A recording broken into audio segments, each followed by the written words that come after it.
Prosecutor, defence లాయర్ని అపహాస్యం చేయకూడదు. Court doesn't permit it. Sorry your honour. Mister Prabhakar, ఇప్పుడు ఎందుకు క్రాస్ ఎగ్జామిన్ చేయనంటున్నారు? యువర్ ఆనర్, ప్రస్తుతం నేను వేయబోయే కొన్ని ప్రశ్నలు ఈ కేసుకు అప్రస్తుతం అనిపించే ప్రమాదం ఉంది. కాబట్టి సమయం వచ్చినప్పుడు క్రాస్ ఎగ్జామిన్ చేసే అవకాశం నాకు ఇప్పించవలసిందిగా కోర్టు వారిని ప్రార్థిస్తున్నాను. Yes, permission granted. Thank you sir. Next witness please.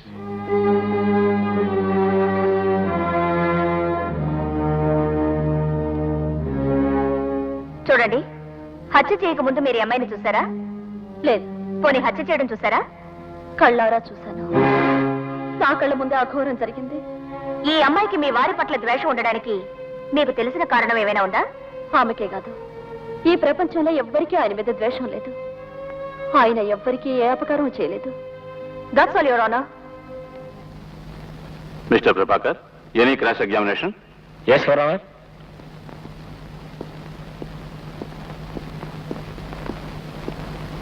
Madam, మీ వారు మీతో నిజాయితీగా నడుచుకునేవారా? Objection your honour. ఇది కేసుకి సంబంధం లేని ప్రశ్న. నో ప్రాసిక్యూటర్, చాలా సంబంధం ఉన్న ప్రశ్నే. Objection over ruled. Please proceed defence lawyer. Thanks your honour. Madam, మరోసారి అడుగుతున్నాను, మీ వారి నిజాయితీ మీద మీకు నమ్మకం ఉందా? ఉంది. ఇన్నేళ్ల మా దాంపత్య జీవితంలో ఏనాడు నాకు ఆయన మీద సందేహం కలగలేదు. Thanks. That's all your honour. Your honour, వాది తరఫున లాయర్ గారికి ఉన్న ఒకే ఒక ఆధారం ముద్దాయి మానసిక రోగంతో బాధపడుతుందని వాదించడం. వారికి పాపం ఆ అవకాశం కూడా మిగల్చదలుచుకోలేదు. మై నెక్స్ట్ విట్నెస్ డాక్టర్ లలిత.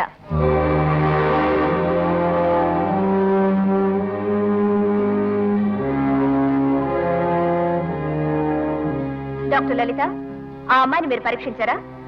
పరీక్షించాను. ఆ అమ్మాయి మానసిక ఆరోగ్యం పట్ల మీ అభిప్రాయం? ఆమె చాలా ఆరోగ్యవంతురాలు. నాకే లోపం కనిపించలేదు. That's all your honour. Any cross examination mister Prabhakar? Yes your honour. Doctor, మానసిక ఆరోగ్యం అన్నది దైనందిన ప్రవర్తన బట్టి ఆలోచిస్తారా, లేక ఆమె గతాన్ని పరిశీలిస్తారా? అలాంటి ప్రత్యేకమైన గతం ఆమెకుంటే పరిశీలించక తప్పదు. కానీ ప్రస్తుతం ఆమె ఇతరత్రా ప్రవర్తిస్తున్న తీరులో ఎలాంటి మార్పు కనిపించినందువల్ల గతంలో ఏదైనా దుర్ఘటన ప్రభావం ఆమె మీద ఉండొచ్చునన్న అపోహకు తావులేదు. ఐసి.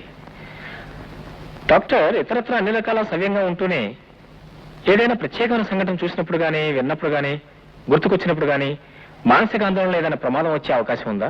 ఉంది. దాన్ని అబ్సెషన్ అంటారు. Sorry. Yes, obsession. Thank you. అలాంటి అబ్సెషన్ ఉన్న వాళ్ళు సుమారు అపస్మారక స్థితిలో ఉన్నప్పుడు ఎలాంటి చర్యలైనా చేయవచ్చును. ఐసి. డాక్టర్, ఆమె ప్రాణానికి ప్రాణంగా ప్రేమించే తన కన్నతల్లిని ఎవరైనా తన కళ్ళ ముందే దారుణంగా హత్య చేయడం సంభవిస్తే ఆ దుర్ఘటన ప్రభావం పసిబిడ్డ మనసు మీద ఉండే అవకాశం ఉందా? ఉంది. అదొక తీరని గాయమై ఉత్తరోత్తర మానసిక వైకల్యానికి దోహదం కావచ్చా? కావచ్చు. Thank you. Thank you very much doctor. That's all your honour. Next witness. Your honour, ముద్దాయి మానసికంగా బలమైనదో బలహీనమైనదో 4 ఏళ్లుగా ఆమెతో కాపురం చేస్తున్న ఆమె భర్త సాక్ష్యం వల్ల ఇప్పుడు స్పష్టమవుతుంది.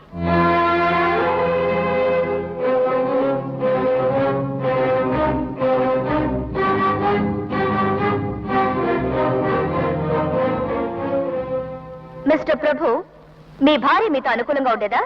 లేదు. ఎప్పుడూ ఏవో ఆలోచనలతో తన పథకాలతోనే గడిపేది. పథకం అంటే ఎలాంటి పథకం? హత్య చేసే పథకం. అది నెరవేరడం కోసమే ఎదురు చూసేది. అవకాశం రాగానే ఈ హత్య చేసింది. అది పథకం అని మీరెలా చెప్పగలుగుతున్నారు?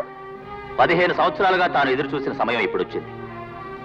తన పథకాన్ని నెరవేర్చుకునేందుకు తను వెళ్తున్నట్టు ఆమె చివరిసారిగా రాసిన ఉత్తరమే సాక్ష్యం. రైట్.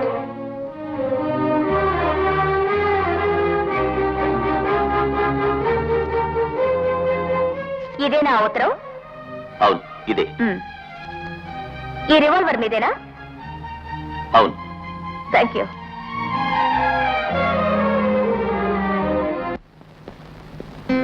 ఇప్పటికైనా మించిపోలేదు. కేసు విత్డ్రా చేసుకుంటే పరువైనా దక్కుతుంది. నాకు దక్కాల్సిన పరువు కాదు, న్యాయం. నీ పరువు నువ్వు కాపాడుకో. వెల్ మిస్టర్ ప్రభు, పథకాన్ని గురించి బాగానే చెప్పారు. ఆమె ఎప్పుడు ఎక్కువ ఏదో ఆలోచిస్తుందన్నారే, ఏం ఆలోచించేది చెప్పేదా? చెప్పలేదు. అడిగినప్పుడల్లా జవాబు తప్పించుకునేది. ఎప్పుడు ఏదో చింత పరధ్యాస్తోనే గడిపేది. పోనీ ఎవరైనా డాక్టర్ చూపించవచ్చుగా? చాలా మంది డాక్టర్లు చూశారు. ఏదో మానసికంగా కృంగిపోతున్నదని, కొంతకాలానికి ఆమె స్వయంగా కోలుకోవచ్చునని చెప్పారు. ఎవరన్నా please note down this point. చాలా మంది డాక్టర్లు ఆమె మానసికంగా కృంగిపోతుందని చెప్పారు. థ్యాంక్ యూ మిస్టర్ ప్రభు. ఆ డాక్టర్లు చెప్పినట్టు ఆమె కోలుకుందా? లేదు సరికదా, రోగం ముదిరి ఈ రోజు ఈ దారుణమైన హత్య చేసింది కూడా. ఇంకా ఆమె కోలుకోవడం అసాధ్యం అని తేలిపోయింది కాబట్టి నేను ఒక నిర్ణయం తీసుకున్నాను. ఏమిటా నిర్ణయం?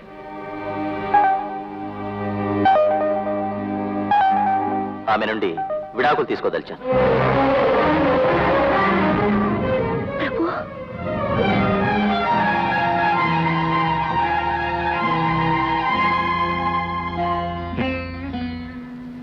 ఎంత పవిత్రమైన నిర్ణయం తీసుకున్నారండి. Good, very good. She is finished. Your honour, I'm also finished with this witness.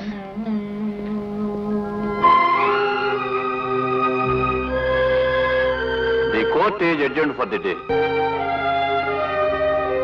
ఏమండి ఏమండి, ఏమిటి? నాకు మీరు విడాకులు ఇస్తున్నారా? నా ముఖం చూసి చెప్పండి. పట్టపగలో ఒక హత్య చేసిన హంతక ముఖం చూస్తే భగవంతుడికైనా జాలి కలగదు. సరే, నేను హంతకినే. నేను హత్య చేయడానికి నాకు ఒక కారణం ఉంది. మీరు చేస్తున్న హత్య కారణం చెప్తారా? నేను హత్య చేశానా? అవును, నా ఆలోచనని హత్య చేస్తున్నారు. నా తృప్తిని, సంతోషాన్ని, భవిష్యత్తుని మీరు దారుణంగా హత్య చేస్తున్నారు. ఏమండి, నేను మీకు ఏం ద్రోహం చేశానో చెప్పండి. బాగుంది. నేరం నువ్వు చేసి నెప నా మీద వేస్తున్నావా? ఏమండి, నేను ఆడదాన్ని. నాకు ప్రేమించడం ఎంత పెద్ద బలహీనతో, ద్వేషించడం కూడా అంతే బలహీనత. ఇన్నాళ్ళు అమృతరావు మీద ద్వేషంతో మిమ్మల్ని సుఖపెట్టలేకపోయాను. అందుకే అతన్ని చంపి నా గుండె తేలిక చేసుకున్నాను. ఇప్పుడు మీరు నన్ను దూరం చేస్తానంటే ఎందుకండి నేను బ్రతకడం? దయచేసి నాకు శిక్ష పడే వరకైనా నన్ను మీ భారీగా బ్రతకనివ్వండి. సారీ, నీ కోసం నేను అనుక్షణం ఉరిశిక్షణ అనుభవించలేని సంచ. నా బ్రతికేదో నేను నిర్ణయించుకున్నాను. మరొకరిని పెళ్లి చేసుకునేందుకు ఏర్పాట్లు కూడా చేసుకున్నాను. అంతే, నీతో గడిపిన జీవితం అంతా ఒక పీడకలగా మర్చిపోదలుచుకున్నాను. పీడకల? నా పీడకలన్నీ అంతరించిపోయిన సమయంలో నేను మీకు ఒక పీడకలయ్యానా? ఏమండి, ఈ హత్య చేసింది మీకోసం అండి. మిమ్మల్ని సుఖపెట్టడం కోసం అండి. మీతో సంతోషంగా గడపడం కోసం అండి. ఇప్పుడు ఈ హత్య కారణంగా మీరు నాకు దూరం అవుతారా? వద్దండి, ప్లీజ్ వద్దండి, ప్లీజ్ వద్దండి, వద్దండి. ఏమండి, ఏమండి, ఏమండి, ఆగండి, ఆగండి, ఏమండి.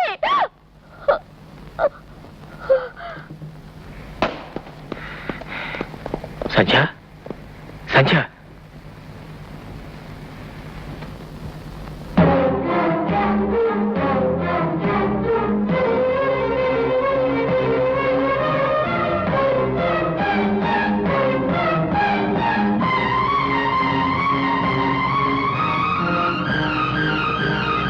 చూచుక కుంకుమతో నియతారుణితాతుల నీలతను కమలాయ చలోచనలో కపతి విజయీ భవ వెంకట శైలపతి. సుప్రభాతం భద్రబాబాయ్. ఏమిటయా మధ్యాహ్నం వంటకాలు? మధ్యాహ్నం వంటకాలు తమరేం పుచ్చుకుంటారో సెలవివ్వండి. నేను మధ్యాహ్నం ఎక్కువగా భోజనం చేయలేను బాబాయ్. ఓ కోడి కూర, ఓ చేపల పులుసు, ఓ మాంసం వేపుడు, 4 ఆమ్లెట్లు, అన్నము, పులిహార, దోసకాయ పచ్చడి, గడ్డ పెరుగు, 6 మామిడి పళ్ళు, సేమియాల పాయసం, 4 స్వీట్లు, అప్పడాలు, ఆవకాయ పచ్చడి. ఇవి మాత్రం చాలు. చాలా. ఓ ఏనుగు తలకాయి, మనిషి మెదడు కూడా తెప్పించరా? ఈ మధ్య అరిగి చావడం లేదయ్యా. సరే గాని తమరు ఇంకా ఇక్కడ ఎంతకాలం ఉండాలని ఆలోచన బాబాయ్? నాకు మాత్రం ఉండాలనుందా బాబాయ్? కానీ ఇంత దూరం వచ్చాక ఊరు చూడకుండా ఎలా వెళ్ళగలని చెప్పు.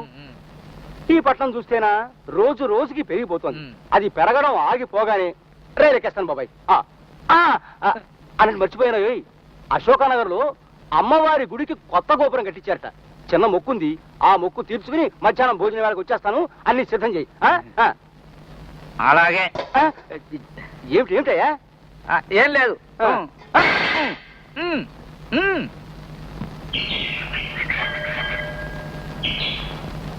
బాబు, ఈ కాయలు ఖరీదంతా?